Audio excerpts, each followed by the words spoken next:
आज की जो वीडियो है वो है डिस्कारनेट्स हु विजिट्स अर्थ के बारे में। बहुत से ऐसे लोग होते हैं जो कभी जन्म लेते ही नहीं है फिजिकल बॉडी के फॉर्म में। वो हमेशा से डिस्कारनेट ही रहे हैं। वो भी धरती पर आते हैं, लेकिन ये लोग पूरी तरह से खराब भी नहीं होते, पूरी तरह से अच्छे भी नहीं होते। बहुत से लोगों की जिंदगी एकदम डिस्टर्ब हो जाती है इनकी वजह से। तो उनके बारे में डॉक्टर माइकल न्यूटन एक आदमी को हिप्नोटाइज करते हैं और उससे पूछते हैं। ऐसे ही कुछ सोच लो, गुलिका कांतारा मूवी में जैसे बताया गया है। डॉक्टर माइकल कहते हैं ऐसी एंटिटीज हैं जो धरती पर ट्रैवल करती हैं टूरिस्ट की तरह और कभी भी इस प्लैनेट पर जन्म नहीं लेती हैं फिजिकल बॉडी में। कुछ तो उसमें से ऐसे होती हैं जो काफ़ी एडवांस्ड है, समझदार है, लेकिन कुछ ऐसी होती हैं जो उसको आप कह सकते हैं माल एडेप्ट्स, सही तरीके से धरती के साथ एडेप्ट नहीं कर पाए हैं। नमस्कार नमस्कार दोस्तों, स्वागत है आपका हमारी इस मिस्टिकल सीरीज़ में जो मौत के बारे में है। मरने के बाद हम कैसी कंडीशन में होते हैं, उसके ऊपर एक किताब है डेस्टिनी ऑफ सोल्स, इसको डॉक्टर माइकल न्यूटन ने लिखा है। बहुत ही प्यारी किताब है। इसको पढ़ने के लिए भी आपको एक ख़ास तरह का स्टेट ऑफ माइंड चाहिए। अगर आप उस तरह की कल्पना में नहीं जा सकते जैसा इन्होंने बताया है, तो फिर आप ध्यान, मेडिटेशन, स्पिरिचुअलिटी को नहीं अप्रोच कर पाएंगे। क्योंकि जैसे ही कोई आदमी मेडिटेशन में जाता है, थोड़ा भी गहरे में जाता है, या किसी को भी डीप एक्सपीरियंस आना शुरू हो जाते हैं, तो बहुत से ऐसे बीइंग्स दिखते हैं जो बहुत डरावने होते हैं। आज ही मैंने एक वीडियो देखा किसी बच्चे का, उसने शॉर्ट्स बनाकर डाला था कि ब्लैक मैजिक होता है। उसको रात को सपने में बहुत ही खतरनाक, बहुत ख़राब सपना देखा उसने। तो ये बात सच है, होता है।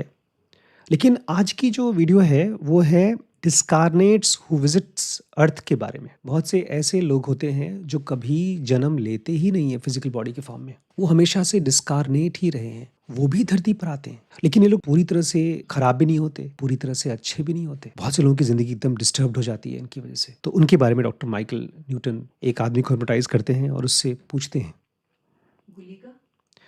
ऐसे ही कुछ सोच लो, गुलिका कांतारा मूवी में जैसे बताया गया है। डॉक्टर माइकल कहते हैं ऐसी एंटिटीज़ हैं जो धरती पर ट्रैवल करती हैं टूरिस्ट की तरह और कभी भी इस प्लैनेट पर जन्म नहीं लेती हैं फिजिकल बॉडी में। कुछ तो उसमें से ऐसे होती हैं जो काफ़ी एडवांस्ड हैं, समझदार हैं, लेकिन कुछ ऐसी होती हैं जो उसको आप कह सकते हैं माल एडेप्ट्स, सही तरीके से धरती के साथ एडेप्ट नहीं कर पाए हैं। अब जो ये लोग होते हैं जिन्होंने कभी भी शरीर नहीं देखा, जिया नहीं शरीर को, उसके दो टाइप के लोग होते हैं। उनके कैरेक्टर को हम बोल सकते हैं, एक तरफ फ्रेंडली, हेल्पफुल और पीसफुल, एक ग्रुप तो ये है। लेकिन उसी में से दूसरा ग्रुप है डिस्टेंट, एग्रीवेटिंग एंड इवन कॉन्टेंचुअस। इस फिल्म में कांतारा में ये दोनों दिक को दिखाया गया है।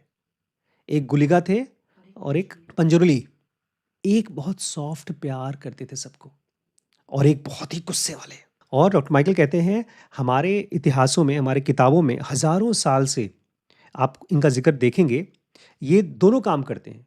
ये डर भी क्रिएट करते हैं और पब्लिक को एन्चैंट भी करते हैं, खुश भी कर देते हैं। हमारी जो माइथोलॉजी है, जिसमें कि हम देवी देवताओं के बारे में सुनते पढ़ते हैं, उसमें आपको दोनों टाइप के लोग दिखाई देंगे। एक तो बहुत हवाई सॉफ्ट देवताओं की तरह, जिसको हम देवता बोलते हैं, और वहीं पर आपको ऐसी भी बीइंग्स के बारे में लिखा पढ़ा जाएगा जिसमें डार्क, बहुत हैवी और बहुत गुस्से वाले बीइंग्स के बारे में बात की जाती है। इसमें से कुछ ऐसे लेजेंड्स हैं प्री क्रिश्चियन, जो क्राइस्ट के पहले के लेजेंड्स हैं, उसमें से कुछ को आप मान सकते हैं कि रोशनी के बने हैं और कुछ को लोग मानते हैं कि वो अंधेरे के बने हैं। अच्छा, डॉक्टर माइकल को कहाँ से मिल गए ऐसे लोग? जब ये बीइंग्स धरती पर आते ही नहीं, कभी बॉडी लेते ही नहीं, तो उनके बारे में कैसे पता चला? डॉक्टर माइकल बोलते हैं मेरे बहुत से ऐसे क्लाइंट्स हैं जो धरती पर तो आते हैं लेकिन दूसरे प्लैनेट्स पे जाकर के जन्म नहीं लेते। तो वहाँ पर एज डिस्कारनेट जाते हैं ये लोग, और तब ये बताते हैं कि जब हम वहाँ जाते हैं किसी दूसरे प्लैनेट पर, तो हमको नॉन फिजिकल एंटिटीज़ दिखाई देती हैं। इसलिए बहुत कम लोग इनके बारे में बात करते हैं। इनको कहा जाता है लाइट बीइंग्स, रोशनी के बने हुए। इनका फिजिकल बॉडी नहीं होती। और ये भी डॉक्टर माइकल के क्लाइंट्स तभी देख पाते हैं जब वो खुद दूसरे प्लैनेट्स पे जाकर के या बिना शरीर के इस प्लैनेट पे आते हैं। समझ में आ रहा है? ऐसे समझिए जैसे कि उम, एक ख़ास तरह का चश्मा मिल जाता है जब हम बिना शरीर के होते हैं, तभी हम दूसरों को देख पाते हैं। कहा जाता है छोटे बच्चे, बहुत ही छोटे बच्चे या कुछ जानवर होते हैं जो डिस्कार्नेट लोगों को देख सकते हैं, बिना शरीर के लोगों को देख सकते हैं।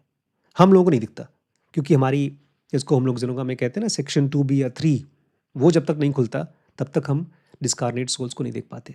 डॉक्टर माइकल का केस नंबर 17 है। वो बोलते हैं कि मेरा ये जो क्लाइंट है, इसको ट्रैवल करना बड़ा अच्छा लगता है। बहुत से लोग होते हैं जिनको ट्रैवल करना बड़ा अच्छा लगता है। हम लोग तो फिजिकल बॉडी में, कार में, हवाई जहाज़ में ट्रैवल करते हैं, लेकिन अगर कोई ऐसा, जैसे कोई आदमी जब बूढ़ा हो जाता है, मोटा हो जाता है, अगर बॉडी कमज़ोर हो जाती है, मालूम पड़ा हर 2-2 3-3 घंटे पे बाथरूम जाना पड़ रहा है, या रात को सो रहा है तो उसको अपने सामान के साथ बहुत ज़्यादा सामान चाहिए, तो ट्रैवलिंग मुश्किल हो जाती है। लेकिन अगर कोई ऐसा हो जो लाइट ट्रैवलर हो, बहुत कम सामान की ज़रूरत हो, तो उसके लिए ट्रैवलिंग आसान हो जाएगी, अच्छा भी लगेगा। ऐसे ही अगर कोई आदमी ऐसा हो जाए, जिसको शरीर नहीं चाहिए ट्रैवल करने के लिए और वो बहुत ट्रैवल कर सकता है, डॉक्टर माइकल कह रहे हैं, तुमने मुझे बताया है कि जब तुम शरीर में नहीं रहते हो, तब तुम्हें ट्रैवल करना अच्छा लगता है। जब तुम मर जाते हो तो उस दुनिया में जाते हो, और वहाँ पर तुम दोनों दुनिया में जाते हो, फिजिकल वर्ल्ड वाली दुनिया में जहाँ शरीर है, और उन दुनियाओं में जहाँ पर फिजिकल वर्ल्ड नहीं है। तो ये आदमी कहता है उनकी एक खासियत होती है, ये जो बीइंग्स होते हैं जब धरती पर आते हैं तो ये फ्लोट करके आते हैं, उड़ते हैं, तैरते हैं हवा में। डॉक्टर माइकल बोलते हैं क्या तुम ऐसे कई लोगों को जानते हो जो उनको देखते हैं? कि सब लोग नहीं देख पाते ऐसे लोगों को, बहुत कम लोग देख पाते हैं। यहाँ पर एक खास बात मैं आपसे कहना चाहता हूँ, हम सब का अपना अपना एक तो होता है जन्मभूमि। जैसे वैभव पैदा हुए हैं इलाहाबाद में, मेरे पिताजी पैदा हुए थे गांव में, रायपुर में। डॉक्टर रिम्पी पैदा हुई थी मोदी नगर में। मैं पैदा हुआ था बेचारा गुजरात में। मैं तो आज तक अपनी, हाँ, अहमदाबाद में, कभी जन्मभूमि में गया ही नहीं। मेरे पिताजी बड़े किस्मत वाले हैं, वो जा पाते हैं जिस गांव में पैदा हुए थे, जहाँ पर बचपन उनका बीता। मेरा बचपन बहुत टूटा फूटा रहा। पैदा हुआ अहमदाबाद में, फिर फूलपुर में गया। अब हम वहाँ जा ही नहीं सकते क्योंकि जो हमारे सबसे नज़दीकी कॉमन फ्रेंड्स थे वो सब रिटायर हो चुके हैं। चाचा थे वो रिटायर हो चुके हैं। उसके बाद का टाइम, अब मेरा जो सबसे यंगेस्ट पीरियड है वो तो इलाहाबाद का घर है, लेकिन वहाँ पर भी बहुत ही कम जाना होता है। लेकिन कुछ लोग होते हैं जिनको पसंद होता है अपने प्लेस पे, अपने गांव में, होम टाउन में। जैसे मेरे पिताजी ने घर बना लिया, वहीं रहते हैं अब। ये बड़ी अच्छी चीज़ है क्योंकि उनका नेचर अभी भी उसी के हिसाब से है। मैं इसलिए बात कर रहा हूँ क्योंकि हमारे मरने के बाद भी अगर हमारा माइंड सटल नहीं हुआ, डीप नहीं हुआ, तो हम बार बार धरती में आना चाहेंगे, इवन बिना बॉडी के। ये आदमी कहता है कि देखो, जो लोग मर जाते हैं ना, कॉमनली वो लोग धरती पे नहीं आना चाहते, वो उस दुनिया में रहना चाहते हैं। और अगर कभी घूमने का भी मन होता है तो दूसरे प्लैनेट पे जाते हैं, धरती पर नहीं आते। लेकिन मुझे धरती पसंद है, इनको धरती एक तरह से होम टाउन लगता है इनका। और जब मैं यहाँ आता हूँ तो मुझे अजीबो गरीब टाइप की बीइंग्स दिखाई देते हैं जो डिस्कारनेट हैं। और ये ऐसी बीइंग्स हैं, मैं उनको देखता हूँ, मैं पहचान नहीं पाता हूँ, ये इंसान नहीं है, ये कुछ और हैं। डॉक्टर माइकल बोलते हैं दिखाई कैसे देते हैं ये लोग? इनकी शक्ल सूरत बहुत ऑड होती है, इनकी शेप बहुत अजीब होती है, विस्पी होते हैं। विस्पी मतलब एक तरह से हवाई, ऐसे वाले, या तो डेंस भी होते हैं, बहुत घने। लेकिन एक चीज़ तो पक्का होती है, इंसान की तरह नहीं दिखते ये लोग। अब डॉक्टर माइकल पहले समझना चाहते हैं कि कैसे मालूम पड़ता है कि एक आदमी धरती के चारों तरफ घूम रहा है, लेकिन वो आदमी रहा है, स्पिरिट के फॉर्म में अब घूम रहा है, लेकिन था आदमी वो। और ये जिनके बारे में तुम बात कर रहे हो, ये जिनके बारे में आज बात कर रहे हैं हम, उनका हमने नाम दिया है डिस्कारनेट्स, या कांतारा जैसे गुलिका और पंजुरली। ये ह्यूमन नहीं होते, इसलिए जब ये किसी ह्यूमन बॉडी में घुसते भी हैं तो ह्यूमन बॉडी अजीबो गरीब टाइप की ताकत आ जाती है उनके अंदर में। अच्छा, ये लोग लेकिन कभी भी ह्यूमन फॉर्म में नहीं आते, जैसे कांतारा में दिखाया गया वैसा नहीं होता। डॉक्टर माइकल कहते हैं जो भी इंसान रह चुका है पहले, जब वो धरती पे आता है स्पिरिट फॉर्म में, तो भी वो अपना थोड़ा तो इंसान की तरह रूप ले लेता है। हम लोग कहीं घूमने जाते हैं तो उसी हिसाब से रहना शुरू कर देते हैं। अब एक गाँव में जाएंगे तो गाँव के हिसाब से कपड़े पहनेंगे, भाषा भी हम वैसी बात करते हैं। ऐसे जो इंसान थे वो जब धरती पे आते हैं थोड़ा सा इंसान का रूप ले लेते हैं, हालांकि रहते स्पिरिट ही है लेकिन रूप इंसान का हो जाता है। डॉक्टर माइकल बोलते हैं अच्छा, इसका मतलब जो लोग इंसान थे वो ज़्यादा कॉर्पोरियल स्टेट में आ जाते हैं। कॉर्पोरियल मतलब बॉडी का स्टेट। अब सुनिए इंसान कैसे दूसरों से अलग होते हैं। जब स्पिरिट फॉर्म में होते हैं तब भी हमारा जो एज है वो ज़्यादा डिफाइंड होता है, ये अगर आप स्पिरिट हैं तब भी आपकी बाउंड्री दिखाई देगी। जब धरती पे रहते हैं तो हमारी एक बॉडी का शेप का हल्का-फुल्का ट्रांसपेरेंटनेस दिखाई देता है। वहीं जब स्पिरिट वर्ल्ड में रहते हैं तो हमारी एग्जिस्टेंस चमक की तरह होती है। मैंने इस चीज़ को देखा है एक सपने में, जब एक बीइंग मेरे साथ थी, मैंने आपको ज़िक्र भी किया था, वो चमक थी, लाइट थी जो मेरे साथ चल रही थी। तो मैंने उससे कहा था कि यहाँ पर बच्चे मर गए हैं, तो उसने उस चमक में से फूंक निकली और वो बच्चे ज़िंदा हो गए। ये एक सपना था जो मैंने बहुत क्लियरली कई साल पहले देखा था एनटीपीसी में। तो ये कह रहे हैं कि जब हम स्पिरिट वर्ल्ड में रहते हैं तो लाइट के फॉर्म में रहते हैं, जब फिजिकल वर्ल्ड में आ जाते हैं तो एक डिफाइंड एजेस के फॉर्म में आ जाते हैं, लेकिन है डिस्कारनेट। अच्छा, लेकिन आज की वीडियो में हम इंसानों के बारे में बात नहीं कर रहे हैं, हम बात कर रहे हैं discarnates who never take body and they come to planet earth as visitors tourists. Doctor Michael बोल रहे हैं कि जो नॉन फिजिकल बीइंग्स हैं, जो कभी बॉडी नहीं लेते, जब वो धरती के आसपास घूमते हैं तो क्या आम आदमी को दिखते हैं? सब नहीं देख पाते, बहुत कम लोग देख पाते हैं, और वो भी केवल एक ऐसा दूर की चीज़ें दिखाई देती हैं, लगता है कुछ है, साफ साफ नहीं दिखता किसी को। बोलते हैं सब चीज़ डिपेंड करता है उस आदमी की परसेप्टिविटी पर या रिसेप्टिविटी पर। जैसे कृष्णमूर्ति जैसे लोग जो थे या रमन महर्षि जैसे लोग, इनकी परसेप्टिविटी बहुत गहरी है। इनकी आंखें केवल वो नहीं देखती जो आंखों की रोशनी नॉर्मली देख पाती है, उसके भी बियॉन्ड देख पाते हैं। तो जैसे ही आपकी परसेप्टिविटी बढ़ेगी तभी आप इन बीइंग्स को देख पाते हैं। डॉक्टर माइकल को इतनी ज़्यादा खुलबली बच रही है कि मुझे उन लोगों को जानना है जो कभी बॉडी नहीं लेते। बोलते मैंने आपको हिप्नोटाइज कर दिया है, अब आप उस आदमी के फॉर्म में ही बिहेव करो जो एक नॉन डिस्कारनेट है। नॉन डिस्कारनेट समझते हैं? जो कभी पैदा नहीं हुआ बॉडी के फॉर्म में और वो आया है घूमने के लिए। अब वो बन जाओ और मुझे बताओ। बोलते हैं हम यहाँ पर विजिटर्स की तरह आते हैं और हम माउंटेन्स में और वैलीज़ में उड़ते हैं, घूमते हैं, शहरों में घूमते हैं और छोटे छोटे गाँव में घूमते हैं। और हम जब घूमते हैं ना तो आसपास की जो धरती की एनर्जी है उसको ऐसे ही अनुभव करते हुए जाते हैं। जैसे हम ट्रेन में या हवाई जहाज़ में जाते हैं, जो दृश्य दिखाई देते हैं, खास तौर से ट्रेन में तो मौसम भी आ जाता है। अगर आप स्लीपर क्लास में सो रहे हैं तो गर्मी है तो गर्मी रहेगी, सर्दी है तो आप कपका के मर जाओगे। ऐसे ये बीइंग्स घूम रही हैं और आसपास में जो कुछ भी हो रहा है उसको अंदर महसूस कर रही हैं। और अक्सर ऐसा होता है कि ये दूसरे अपने ही जैसे बीइंग से बम्प इन कर जाती हैं, मिल जाती हैं, क्योंकि वो लोग भी यहाँ पर टूर करने आए हैं। धरती पर लोग आते हैं बिना शरीर के टूर करने के लिए। और एक बड़ी खास चीज़ है, ये जानते हैं कि धरतीवासी जो इंसान है वो इनसे डरते हैं, और इसमें से ज़्यादातर बीइंग्स दिखाना भी चाहती हैं डर। धरती पर ये बहुत इंपॉर्टेंट पॉइंट है, धरती पर जो लोग रह चुके हैं और जो स्पिरिट्स के फॉर्म में अपने आप को जानते हैं, पता नहीं कुछ खास चीज़ है बॉडी में, और जब आप बॉडी के साथ दूसरे बॉडी के साथ रिलेट करते हैं, माँ बच्चा, भाई भाई, हस्बैंड वाइफ, या किसी भी रिलेशनशिप पे, आप गुरु शिष्य का रिलेशनशिप है, जब ये होता है तो आप जानते हैं कि दूसरे की लाइफ को मैनिपुलेट या इन्फ्लुएंस करने की कोशिश मत करो। ये बीइंग्स ही नहीं जानती। बहुत सी ऐसी बीइंग्स हैं जो आपकी लाइफ में आकर के आपको इन्फ्लुएंस करने की कोशिश करेंगी, कोई रिजर्वेशन नहीं रखती हैं। डॉक्टर माइकल बोलते हैं थोड़ा समझाओ क्या मतलब है। बोलते हैं हर आदमी का एक कार्मिक पाथ है। पता है कार्मिक पाथ क्या होता है? कार्मिक पाथ मतलब एक तो पाथ मतलब रास्ता, और कार्मिक मतलब कर्म। उस कर्म के रास्ता, वो रास्ता जा कहाँ रहा है? जहाँ पर आपके सारे कर्म रिजॉल्व हो रहे हैं और आप एनलाइटन हो रहे हैं, भगवान बन रहे हैं। इसका मतलब ये है कि अगर कोई आदमी उसके साथ इंटरफेयर कर रहा है तो गलत कर रहा है, एक भगवान को भगवान बनने से गलत कर रहा है, और ये अपने आप में गलत है। और अगर कोई ऐसा बीइंग जो कि डिस्कारनेट है, बॉडी नहीं है, और कार्मिक पाथ को इन्फ्लुएंस कर सकता है, तो गलत कर रहा है। तो ये आदमी कहता है लेकिन अगर मान लीजिए कोई अच्छा डिस्कारनेट है, अच्छा बीइंग है, वो किसी की हेल्प कर सकता है, तो हेल्प क्यों ना करे? ये बड़ी स्पेशल चीज़ मुझे पता चली। जब एक बच्चा माँ बाप से पैदा होता है तो भगवान ने उसको एक माँ बाप का रोल दिया है और बच्चे को एक माँ बाप का गाइडेंस दिया है, ठीक?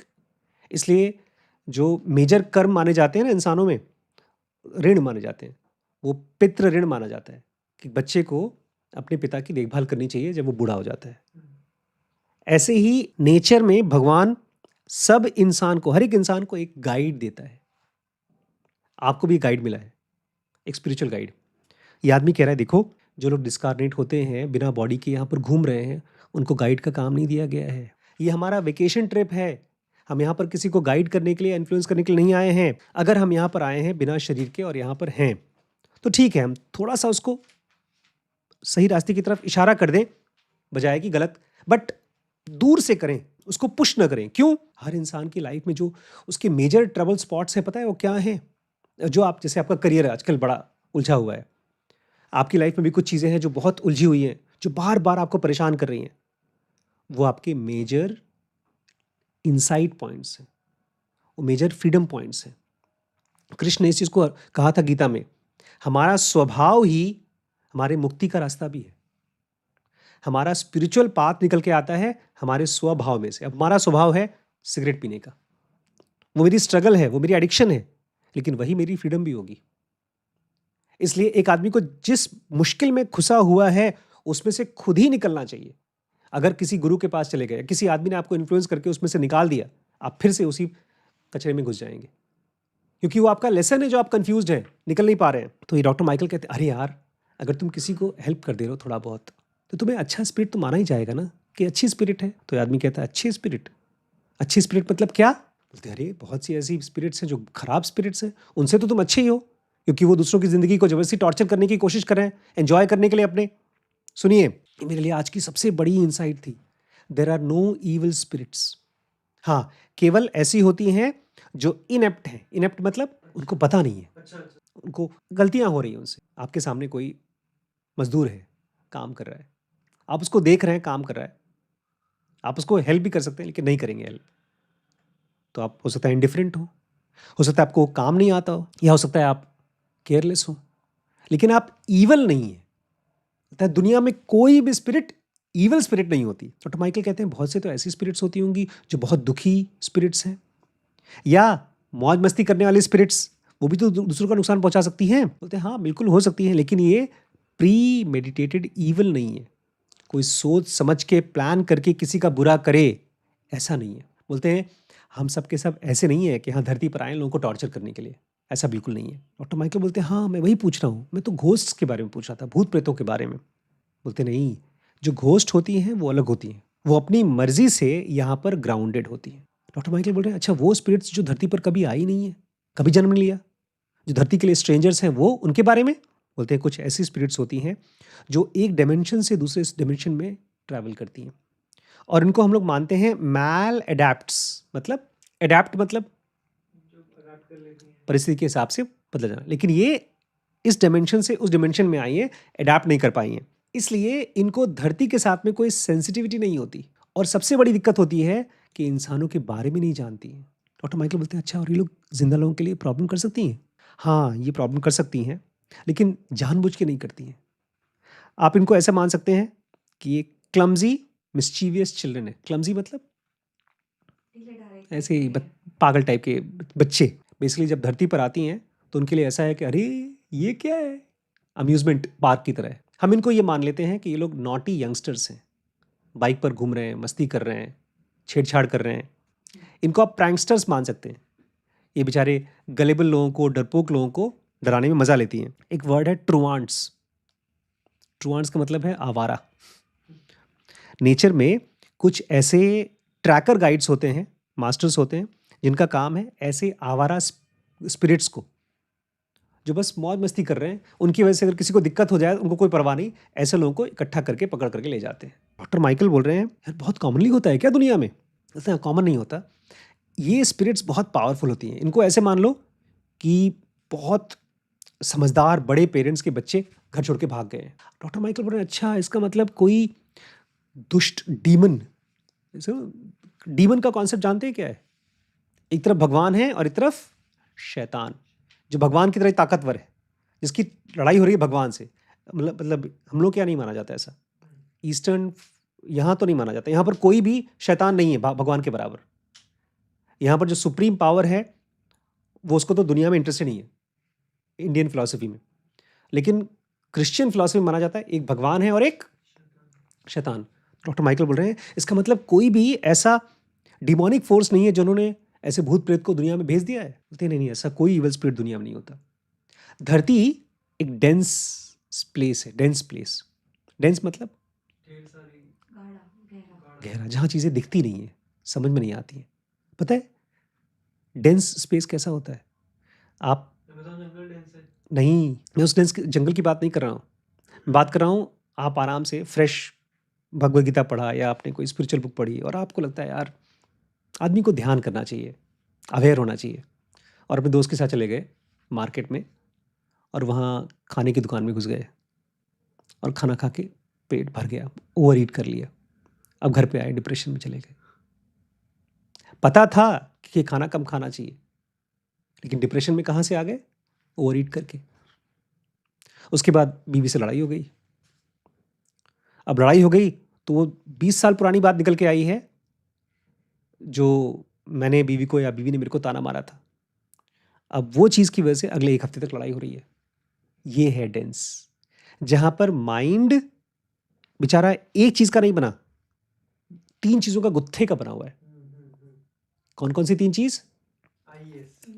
इंटेलिजेंस जो सब कुछ देख सकता है, लाइट, और दूसरा इमोशन जो कुछ नहीं देख सकता है, और तीसरा हैबिट, अभी खाना खा लेते हैं बाद में देखा जाएगा। जब खाना खाना शुरू करता है, टेस्टी आइटम, खाना खाने से पहले क्या पूछता है? क्या बना है? उसी हिसाब से मैं बताऊंगा कितनी रोटी खानी है। ये है हमारा माइंड।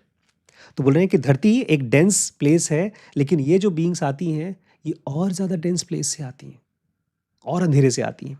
और सबसे बड़ी चीज़, ये हमसे चिपकना चाहती हैं क्योंकि उनको पता ही नहीं कि क्या हो रहा है। हम इनको हैवी ही कहते हैं, भारी होती हैं बहुत, क्योंकि बहुत मोबाइल नहीं है। डॉक्टर माइकल बोलते तुमने तो उनके बारे में बताया था, कुछ स्पिरिट्स धरतीवासियों के लिए इनडिफरेंट होती हैं, उनको कोई परवाह नहीं होती धरतीवासियों से। एक बहुत इंपॉर्टेंट क्वालिटी होती है। बुद्ध ने इस चीज़ को कहा था कि दूसरे को हम बाद में अपने हाथ पैर से मारते हैं, अपने हाथ से किसी को टॉर्चर करते हैं, मारते हैं, चोट पहुंचाते हैं, खून करते हैं, चोरी करते हैं, वो तो बहुत बाद में करते हैं। उसके बहुत पहले वही सारे काम कहाँ करते हैं हम लोग? मन के अंदर। इसलिए वो कहा करते थे, उनकी बहुत स्पेसिफिक साइंटिफिक प्रैक्टिस थी, ऐसे शब्द मत बोलो जो तुम करना नहीं चाहते। मुंह से तुम नहीं बोलेंगे, लेकिन मन में भी बोलने से मना करते थे। इसलिए बोलते थे वो, चोरी के बारे में जब विचार भी आए तो ऐसे देखो, अरे ये गंदगी कहाँ से आ गई। ये उनका प्रैक्टिस था ताकि आपके अंदर में एक खास चीज आ सके जो इन बीइंग्स में नहीं है। गौतम बुद्ध एक वर्ड बहुत यूज करते थे, अफेक्शन। हमारे कृष्णमूर्ति भी यूज करते थे affection, a relationship of affection. वो कहते थे आप किसी को भले प्यार मत करो, लेकिन कम से कम इंसानियत का रिलेशनशिप तो रखो। आप जब कृष्णमूर्ति फाउंडेशन जाएंगे तो वहाँ पर कोई किसी को मारता वारता नहीं है, मतलब कॉमनली लोग नहीं मारते, बाकियों से लोग ज़्यादा अच्छे लोग हैं। बट कहाँ से आता है अच्छाई? When you are considerate. और वहीं पर एक आदमी है जो किसी और के लिए नॉन कंसिडरेट है। खाना बनाया है, 4 पनीर के पीस हैं, हमको पसंद है तो हम चारों खा जाएंगे। मुझे याद है हम लोग वहाँ डॉक्टर पीएल सिंह के मकान में थे, हमारे पड़ोस में हमारे पड़ोसी थे, उनको बुलाया खाने पे। वो थी, उनकी 2 बेटियां थीं, हस्बैंड वाइफ थे। पनीर की सब्जी बनी थी, सबके लिए बनी थी, दाल, पनीर की सब्जी, आलू, जो भी था। पनीर की सब्जी पूरा अकेले खा गई वो।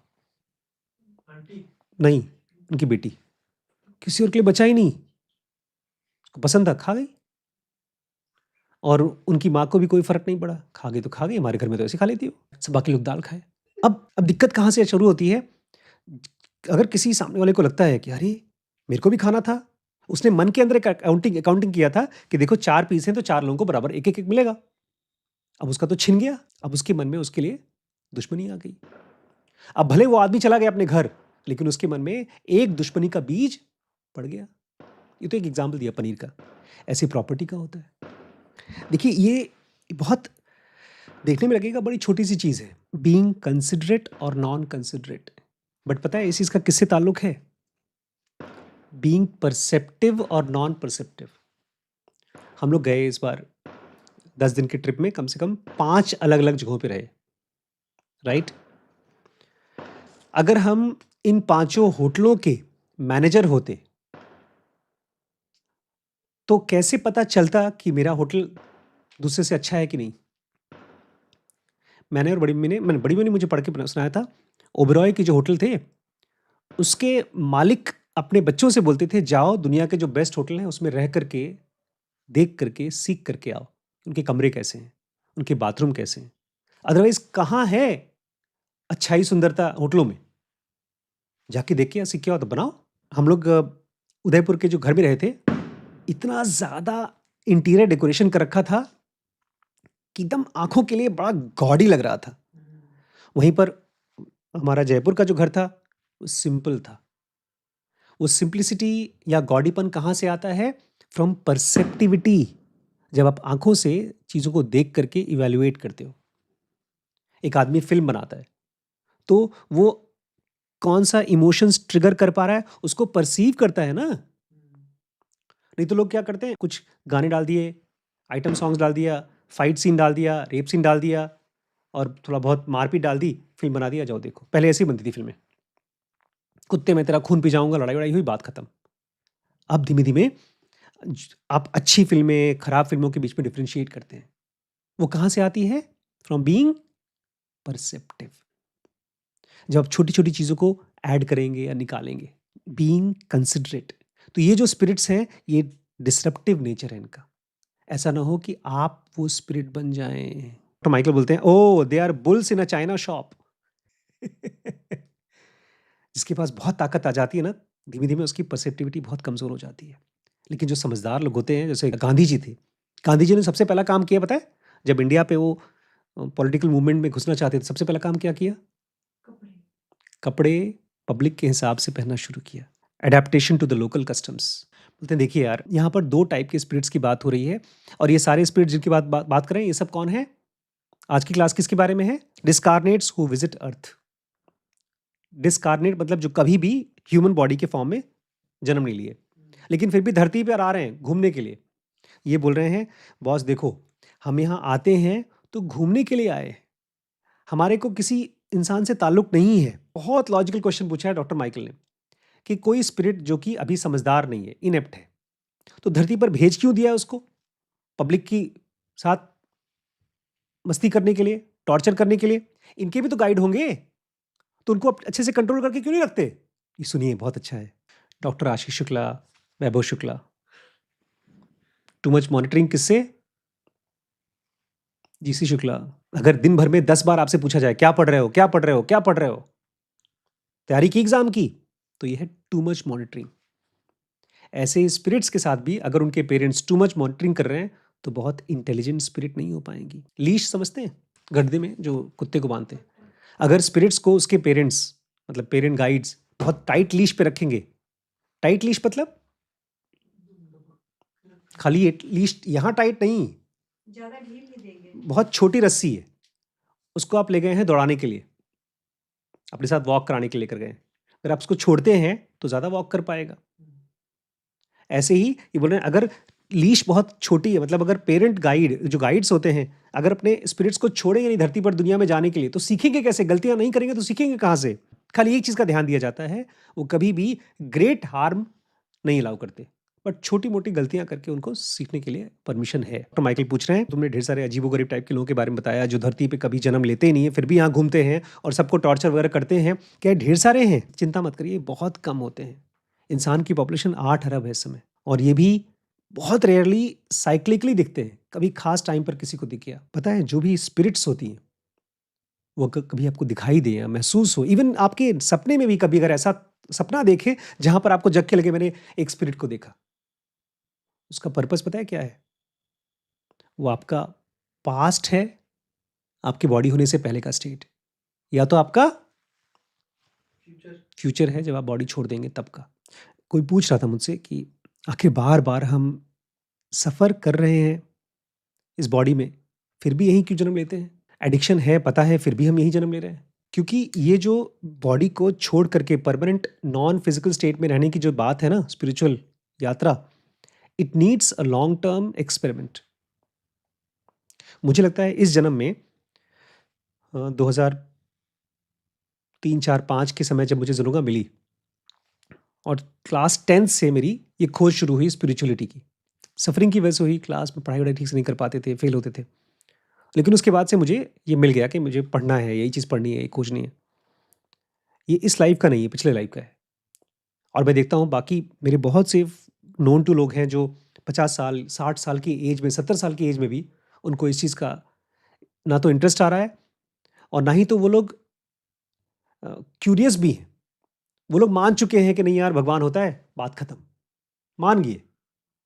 लेकिन ये यात्रा जो है एक साइंटिस्ट की तरह है, आपके माइंड को पीसफुल रख पाना। और जैसे ये हम बात करें स्पिरिट्स की बात, बहुत से लोग इसमें इंटरेस्टेड भी नहीं होंगे, लेकिन मुझे इंटरेस्ट है। क्यों? बिकॉज मैं सब जब सोते समय कोई चीज़ देखता हूँ उसके पीछे भी लॉजिक खोजता हूँ। जगते समय जब आप लोग को मैं देखता हूँ तो आप लोग की एनर्जी को फील करने की कोशिश करता हूँ। इसलिए मुझे बहुत दिक्कत होती है जब बहुत ज़्यादा खाना खा लेता हूँ तो पेट, खाली पेट दर्द की बात नहीं होती, मुझे लगता है मेरा ब्रेन की सेंसिटिविटी कम हो गई है। तो स्पिरिट्स तो होते हैं, हमारा भी स्पिरिचुअल फॉर्म होता है। ये बॉडी तो केवल टेम्पररी स्टेट है। इसमें से अगर परमानेंट फ्रीडम चाहिए तो आपको ढेर सारे कॉन्सेप्ट्स पे काम करना पड़ेगा। पहले थियरी पढ़नी पड़ेगी, फिर प्रैक्टिकली उसको समझना पड़ेगा।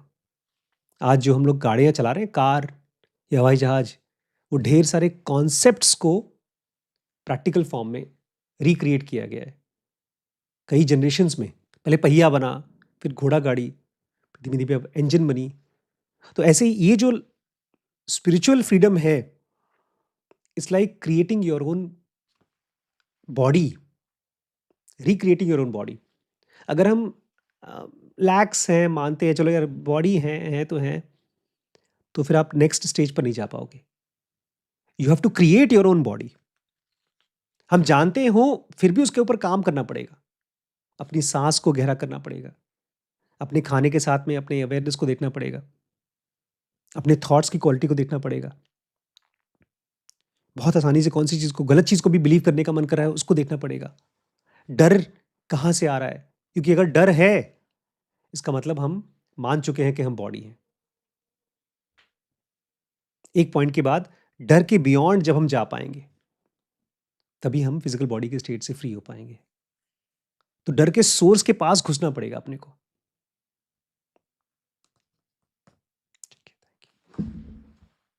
दोस्तों, सीरीज़ जो आपने अभी भी देखा ये dkbrains.com पे अवेलेबल है और अब हमने कुछ नया किया है इस प्लेटफॉर्म पे। इसका स्ट्रक्चर हमने पार्ट्स में डिवाइड किया है क्योंकि बहुत से लोग हैं जो हमारे कोर्सेज ट्राई करना चाहते थे लेकिन नहीं कर पाते थे फीस की वजह से। तो हमने एक ऑप्शन चालू किया है जो फ्री है। अच्छा, उसके बाद अगर आपको लगता है कि नहीं मुझे अब पेड कोर्स करना है, और फाइनली अगर आपने डिसाइड कर लिया है कि आप हमारे साथ लंबे समय तक चलना चाहते हैं, तो एक ऑप्शन है ग्रो, जिसमें हमारी सारी सीरीज़ आपको अवेलेबल है थ्रू आउट द ईयर।